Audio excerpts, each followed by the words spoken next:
After years of begging Nintendo to localize their retro games that they never got around to doing, it seems like they're actually listening to me, because 1990's very first Fire Emblem's finally getting an English translation, and since Nintendo's proven that they're willing to translate old Japanese exclusive games that aren't in production anymore, it's only natural to think about what they might translate next. But while I'm sure there's probably other titles that'd be pretty cool, the main one I know we're all thinking about's Mother 3, and if you ask me, I think that Fire Emblem's certainly a step in the right direction, and I'd be absolutely shocked if it didn't lead to a localized Mother 3 finally becoming a reality. So sit back in your dad's lazy boy, press the subscribe button if you haven't already, and allow me, Nebraska's strongest junior peewee powerlifter Cameron all one word, to tell you why Fire Emblem gives Mother 3 hope for an English translation. Okay, so rather than bundling Fire Emblem with the NES catalog like they did with the Japanese version, Nintendo's decided to sell it separately on their online service, which I'd imagine is because this billion-dollar company had to go through the slight hassle of translating a 30-year-old game, even though individual fans have been doing it for free in their spare time for decades now. But even though I do think it'd bring value to the NES catalog, I'm not going to complain outside of that slight roast, because at the end of the day, it's only $6, and if that's a deal breaker, then it's not like anyone's forcing you to buy it anyway. However, even though I've already got an English version of this game on my hacked NES Mini, and despite the fact that I've already played the second remake for it on the Nintendo DS, I'm still gonna buy the official English translation, despite the fact that I don't really have any plans to play it anytime soon, and the main reason for that is because I honestly believe that doing so is gonna help Mother 3 get an official English release. I know Nintendo never promised anything, and that I'll have absolutely zero right to get mad if they never release Mother 3, but judging by how they're going about Fire Emblem, I think it's pretty obvious that they really want this game to succeed. I mean, we're getting a kinda sorta physical version that looks absolutely amazing aside from the fact that it's $50, but somehow they couldn't just put the game on an actual cartridge. But be that as it may, this collector's item that no one's gonna end up opening, along with the fact that the game's limited, makes this release a pretty big deal, as opposed to just randomly having it pop up on the eShop one day like a lot of those other random-ass retro ports that come and go.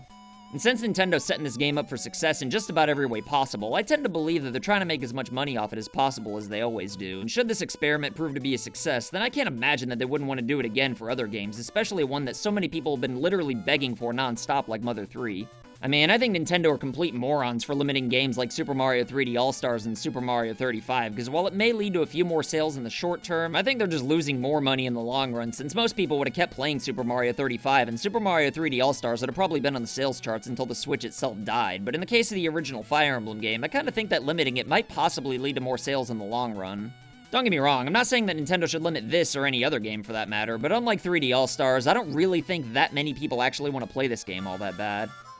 Like, the 3D Mario games have all aged pretty damn well if you ask me, so I'm sure most people who bought that actually plan on playing it at some point. But even though the best part about the Fire Emblem franchise is that the gameplay's timeless, I think most people just want to play the first game for a few minutes out of curiosity more than anything else. And if the game weren't limited, I think a lot of people would have just kept telling themselves they're gonna buy it later until they eventually forgot about the game altogether, which has happened to me with plenty of those random ports on the eShop. However, since Fire Emblem's only going to be around for a few months, I don't think anybody's expecting any kind of sale or anything like that. And since most people only want to check the game out to satisfy a mild curiosity, the added allure of the game being limited just might lead to a few more sales overall, and of course people actually playing the game. I still think the physical collector's item makes the game feel like a big enough deal to where it would have sold more overall if it weren't limited, but I do at least understand Nintendo's logic more with this than with Mario. But regardless, I'm sure that if the sales impressed Nintendo, then they'd have no choice but to localize Mother 3, and I'm pretty sure this was a big part of their strategy from the beginning. Hell, it wouldn't even surprise me if localizing Mother 3 was the original plan, but if the idea is for Nintendo to translate all the games that they missed in the past, then it really wouldn't be a good idea to peek in the beginning. Man, after all, I'm sure there's plenty of jabronis out there besides me who are gonna buy Fire Emblem just to increase the chances of Mother 3, and I don't even want Mother 3 all that bad, seeing as I already friggin' have the game in English on an actual Game Boy Advance cartridge, not to mention the fact that I've already beaten it, but I do still want an English translation just because I want to support the game officially if Nintendo would just let me, and I also want other people to experience the game as well through official means, because I think it's a damn shame that they can't.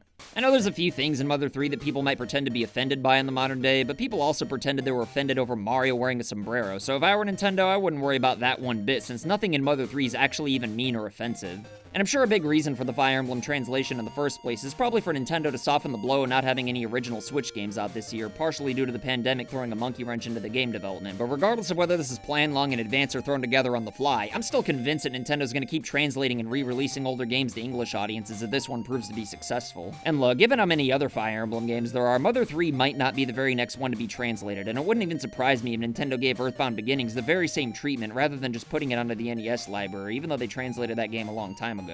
But now that Nintendo's overcome the biggest hurdle of translating a retro game that's outdated in Japan, I just absolutely refuse to believe that they're never gonna officially translate Mother 3. But anyway, let me know what you think about Fire Emblem and Mother 3 in the comments below, and as always, I'll try my goddamnedest to respond to everybody at some point. And even though I'm guaranteeing that the Game Boy Advance version of Mother 3 is gonna come to the West, I also made a video about why Earthbound 64 is never gonna be finished and released if you want to check that out.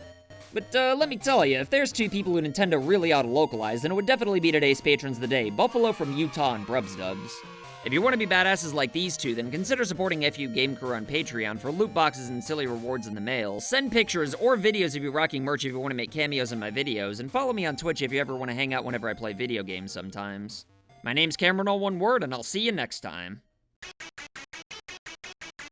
So I want to say thank you to your loyalty, thank you for your support.